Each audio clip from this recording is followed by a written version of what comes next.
Hello and welcome. If you're here to examine how to add further successes to your life, you're in the right place. I am Trevor E.S. Smith. I'm with the Success with People Academy, and I'm here to reinforce some key pillars to success that in the rough and tumble and all the engagement that we have on a daily basis, maybe we are not giving these pillars sufficient attention.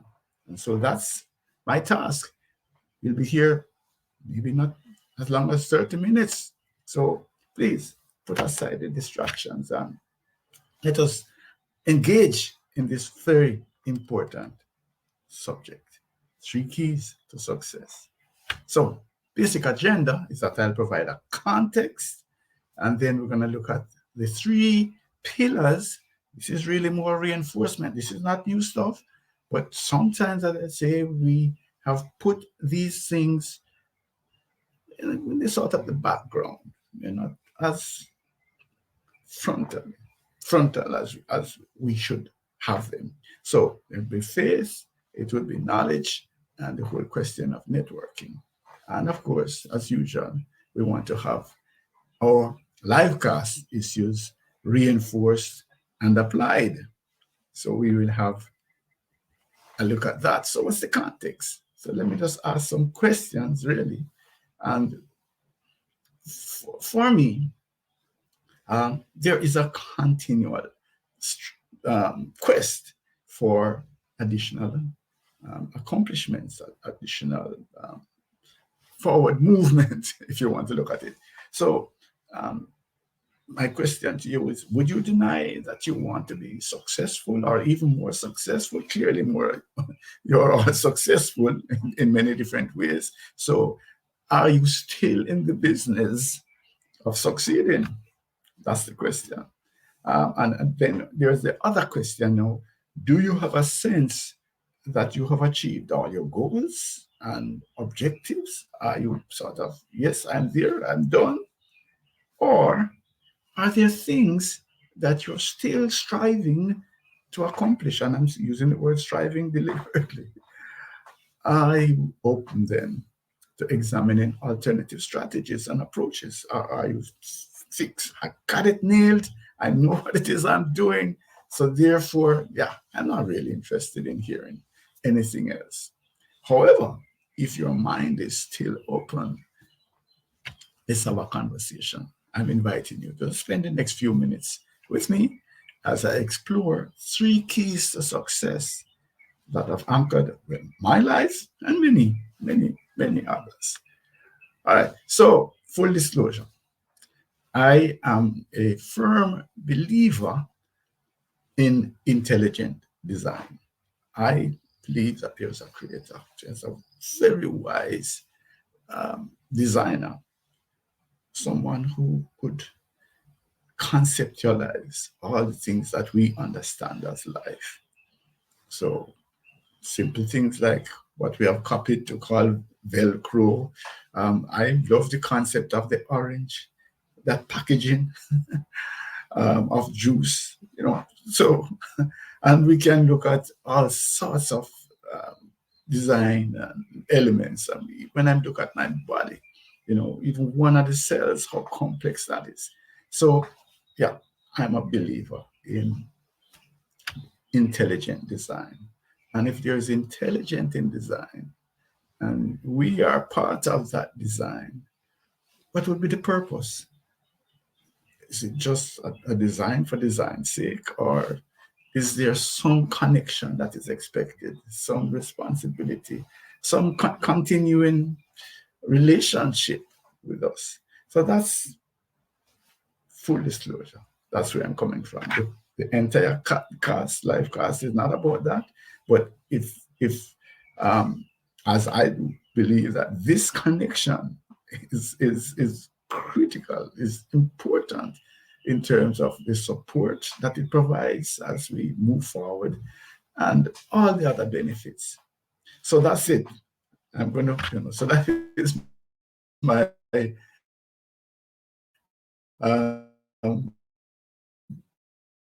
first you would want out of as we press, as we drive towards success.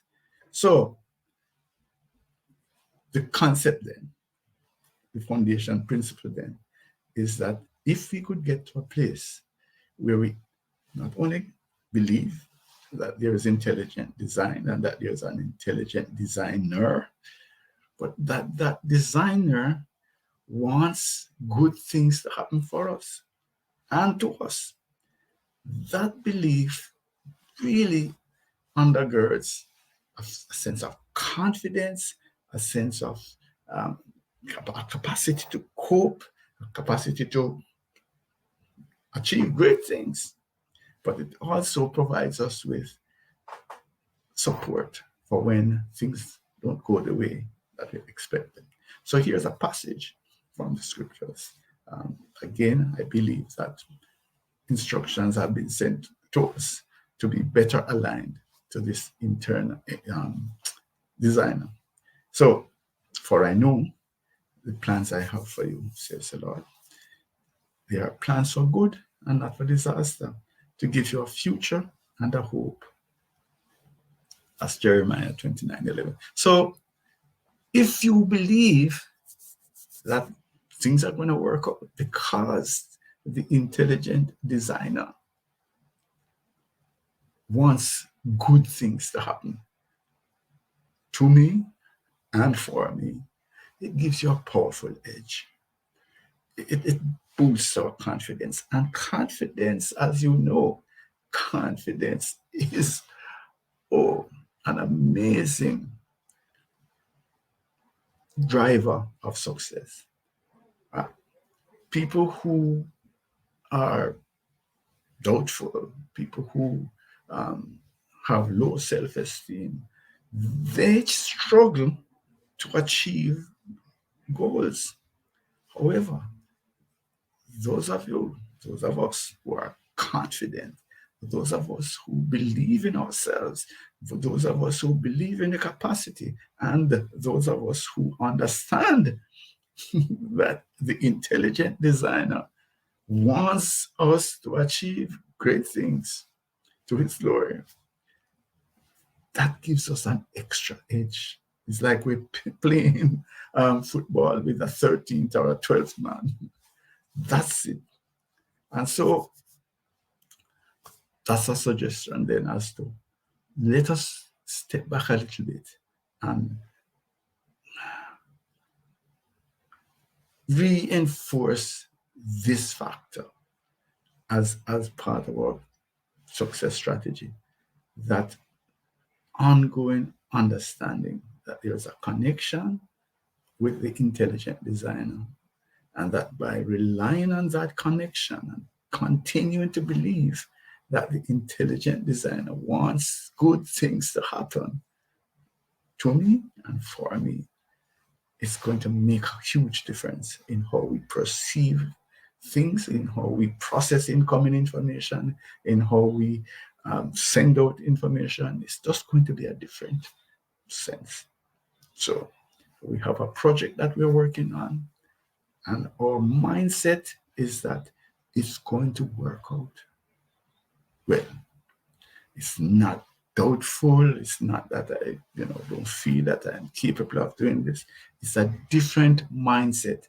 And that mindset is powerful in terms of getting us through our projects, our goals, our vision, bringing all of our dreams and aspirations to fruition. Okay, so you're saying, but that doesn't always happen. Of course not. And that is the other benefit of having this connection with the intelligent designer, is that it also helps us to deal with disappointments. Because if I know that the intelligent designer has our best interest at heart, if I know that the intelligent designer wants what is good for me, then even through my inevitable dark periods, even through my disappointments, I can look beyond. I can look beyond these dark clouds to see a silver lining, because I know, as it says here in the Jeremiah passage, that the plans that I have for you are for good and not for disaster, for future and hope. So that's where I'm saying is that if we take on this kind of mindset, we're going to navigate through life a lot more effectively. There's a lot of talk now about resilience. Well, this is a cornerstone of resilience. Think about David. David does all of the wonderful heroic things for the nation, wins battles, kills Goliath and all that. But still, the king wants to kill him out of jealousy. But David kept the connection with the intelligent designer, as we're calling him. And through his unwavering faith, in the end, he actually ended up as king. So that's the kind of thought that even in our dark moments, if we maintain the connection, the faith, the belief that good things are in store for us, the intelligent designer had good things planned for us. Think about Joseph, sold into slavery by his brothers, yet still he became the second most powerful man in Egypt. Apostle Paul survives shipwrecks and all sorts of other problems.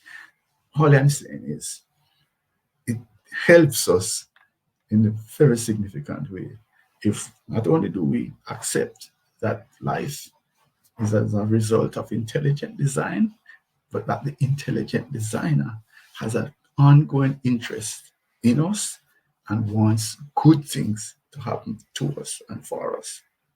So what can we do with this information? Well, we can access this extra power, this edge that we have through constant prayer and thanksgiving.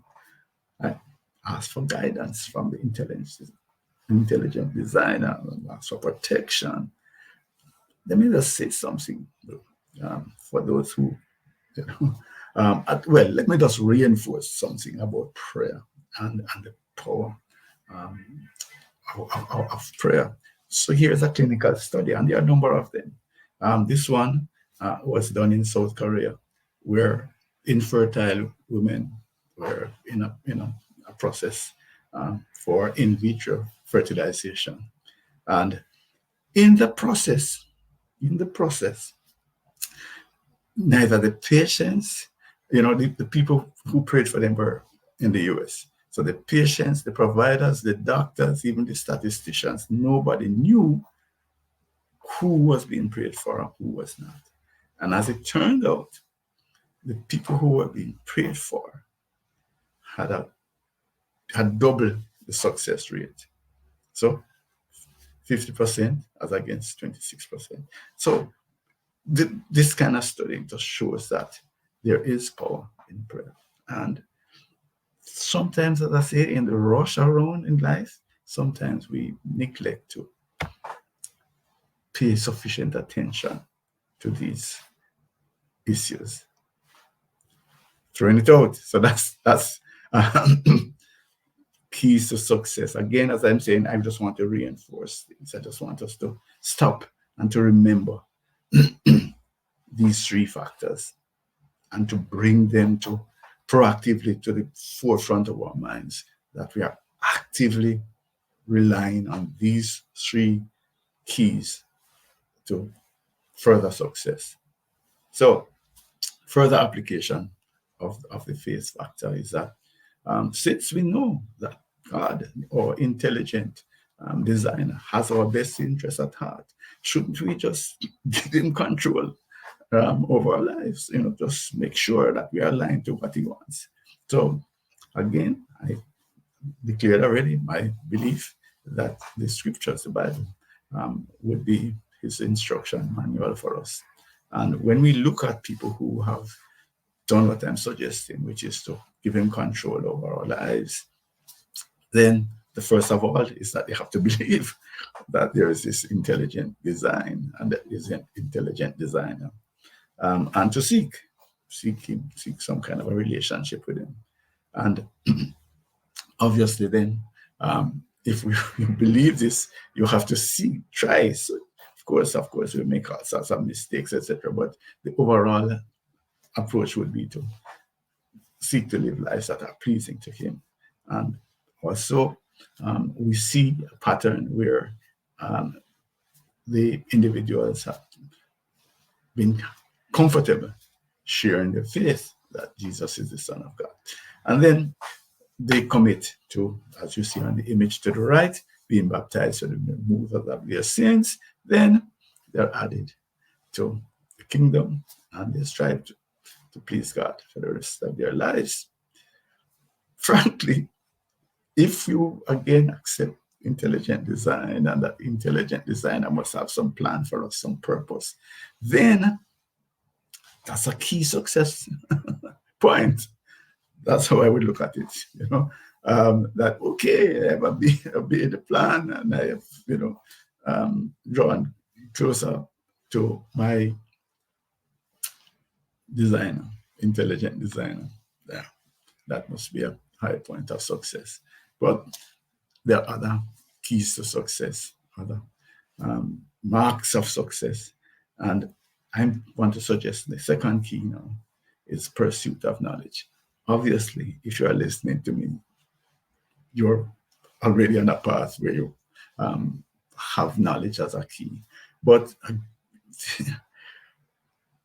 my task today is to stop, come off the treadmill, and remember what it is that drives you to success. Stop, come off the treadmill, and remind you of what drives success. And this is the second piece, that's information. And by the way, while this is a live class, you won't be able to speak to me, but you could type in the chat if you will. I have a colleague who would highlight a comment if you want to share, and then we could actually look at it. So if you have a question or comment, input, that would be accepted if you type in the chat. Right. So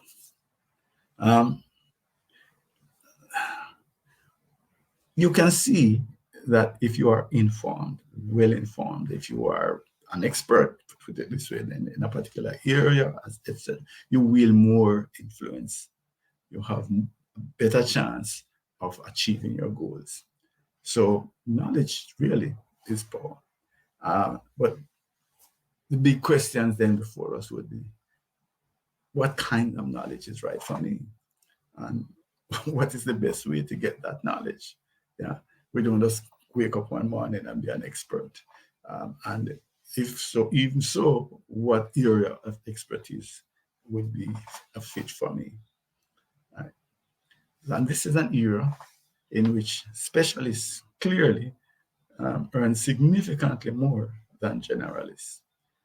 And so the temptation might be for us then to say, well, okay, I just want to be a specialist. I'm going to narrow my information gathering into a very, very small silo and just focus and dig deeper into that until I become a powerful expert.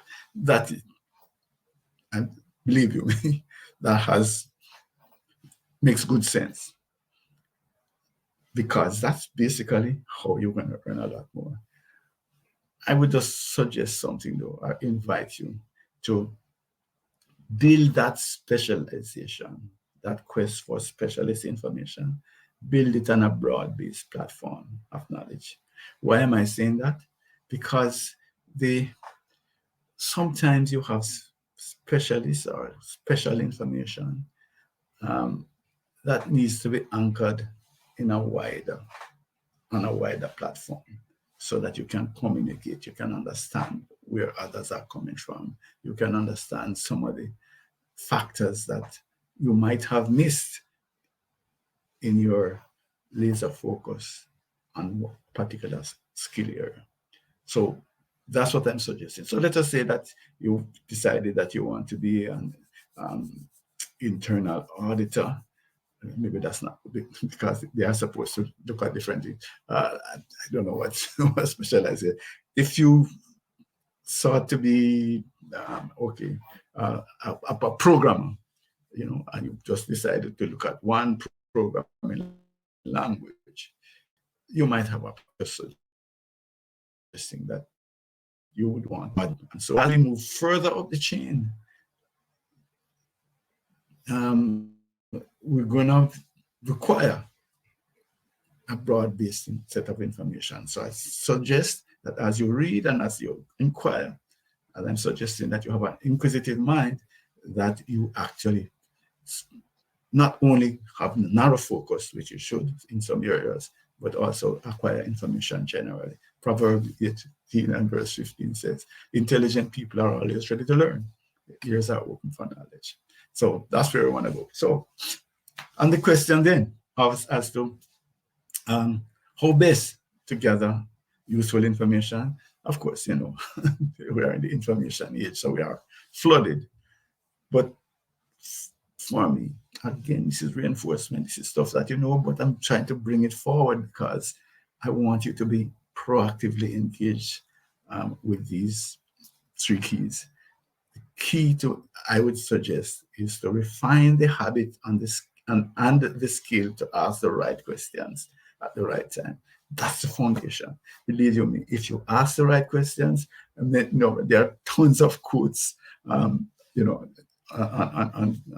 Google that will tell you about this whole question about asking the right questions. If you have the knack to ask the right questions, you're going to succeed.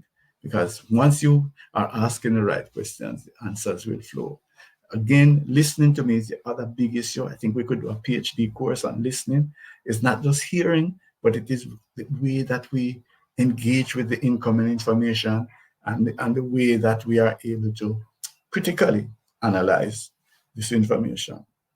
So the challenge that I want to put before you today is that you need to marry a voracious appetite for information, just be an information junkie, but at the same time, go through it with a critical thinking mindset. So it is important then to listen with a view to understand, to appreciate, and to apply what it is that we learn. And looking at some of the Asian philosophers, I understand another key principle: share the information that we receive. Share the information that we receive is very, very important, because that's when we start to contribute to life, to the development of others, and also reinforce in our minds what we learn. So not only do we seek to understand and apply it in our own lives, but we seek to engage others in a discussion around what it is that we glean. All right? So keep an open mind. And I won't read that passage now, but there's a sense that people have closed their minds. So you have closed minds, and if you have a closed mind, you have a challenge. So also, even understanding is not enough. You need to take action. You need to take action that is aligned with the information that you have gleaned. And then the third factor that we are suggesting would be an anchor that could undergird your quest for success is networking. Right? So if you just look at successful people, they have connections. They can, I like to watch Shark Tank, and all of them are saying, no, there's nobody who won't take my call. I'm not saying you are there yet, but I want you to understand the value of having a strong, solid network. Mighty and powerful as he is, even Jesus set up to get his disciples around him. So he actually understood the value of having a network, right? So sometimes inertia takes over, though. Confessing for myself, you just don't have the energy or the urgency to pick up the phone or to make the connection and to call somebody who we know. It's critical, really, that we should set up maybe in our calendars. Maybe that's what I need to do, where I go and I massage my existing connections and seek new connections. That is critical, that we keep warm those relationships that are valuable for us and seek others. And of course, we need to respond then when people reach out to us. And then, of course, when you have the connections, you can be a person of influence. You can impact their lives. People will come to you for advice because you have the faith, you have the knowledge, and you are available. So, Jamaica, we say, good friends are better than pocket money. So that's part of what it is that you want. The value of a powerful, strong network is going to help you to achieve further success. So, what's the practical application for that? I think in the networking and in terms of relationship, we talk about that for people who want to, get engaged or to get married. Is that the first thing you need to do is before you give yourself is to understand yourself. Understand yourself before you give yourself. So I think that you need to know basically who you are. How do you want to function? How do you want to relate to others? How do you want to be how do you want to communicate? All of those factors are important. My suggestion is that yes, you're going to spend time in deeper reflection and introspection in terms of trying to work out who you are. But you can also, or not but, and you can also add a behavioral assessment. I find our behavioral DNA assessments key. I rely on it heavily for myself, and I coach and guide others. People come, organizations will say, okay, fine, this person is up for promotion to a higher level. Can you guide them through their assessment so that we can see blind spots, we can see limiting factors. So that's something that we do. So I understand in practical terms the value of a behavioral DNA assessment that is aligned to where you are and your role that you're playing. And to go through it, because there are things that you get from that analysis that no matter, you can't find it out for yourself and your friends can't see it. So that goes deeper into what it is that you're thinking, what it is that, how you want to behave at another level. So I'm just suggesting that is something that you can do. And from that platform, or when you have a deeper understanding of yourself strategically, then you've worked to create an inner circle that is right for you, an inner circle that can support your vision and your aspirations. Makes sense. Believe me, you want to be connected to the right people, and you want to be connected in a way that you're comfortable with and that reflects you. You don't want to be in a situation where you're uncomfortable and it's not working for you. All right. So what it will mean also, though, is that you will be moving towards certain people, and unfortunately, you might have to be moving away from some of your existing relationships. Tough, but maybe that's the way you need to go. So, in summary, then, anchor your requests. Right, I have a suggestion that I want to share after this. So let me just quickly go through this. Anchor your quest for more success and the belief that God, as I said to you, I believe in intelligent design, and that there's an intelligent design. I call that intelligent design of God. That God has your best interest at heart. And capitalize on this by developing a close relationship with the intelligent design according to the scriptures. I'm also suggesting that you pursue knowledge in a serious, structured way and apply the useful information that we learn, and be sure to share it with others. That's the key. Apply, share, discuss. Pause to get a deeper understanding of yourself. Again, I'm suggesting that a behavioral DNA assessment would make a huge difference. Plus, if you want to have the debriefing that goes with it to identify your blind spots and areas, limiting factors, that would help. And of course, you want to invest time in nurturing existing desirable relationships and seeking new connections. Right. As always, we have this different lenses, and we ask you that drive to get you to think differently, or to do a new type of analysis of yourself. So question is, what if we decided to look at our daily striving from another angle? What if we pause to consider the why of our existence? what ultimately is our purpose? And the question is, are we fulfilling it? And then there's the overarching question.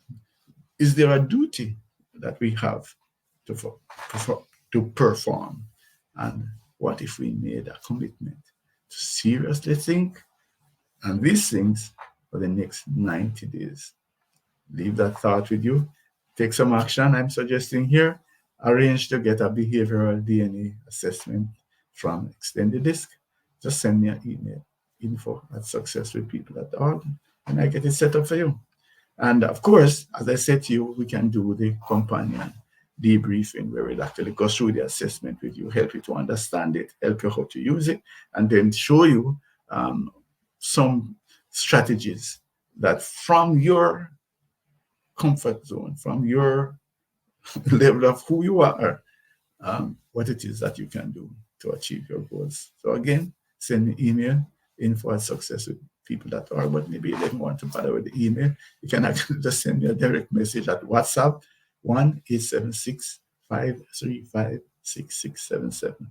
And if you want to set up a direct link where the meeting link is there already, you can send me a note at meetings.hubspot.com/Trevor-Smith4. So who am I and who are we? I'm part of the Success with People Academy team, and we are engaged in human capacity development using the infusion of technology. So basically, we're trying to make people function better. That's a crude way of putting it. So we work with teams and individuals and organizations to improve their performance, to improve their relationship with each other.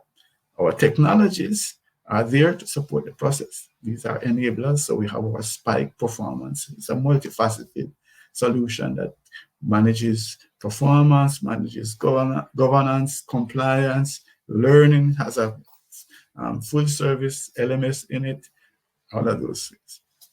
And then we also coach and certified leadership professionals. We are a SHRM recertification provider, and we work really heavily engaged in working with teams to drive performance. Of course, the team members make a difference. So we have our THINKS behavioral DNA solutions in terms of hiring, making selections. So that's who we are. And that's the end of our little live chat today. But reach out, send an email to info@successwithpeople.org, or just pop a WhatsApp to me, 876-535-6677. All right. So thank you for your time, and talk to you next time.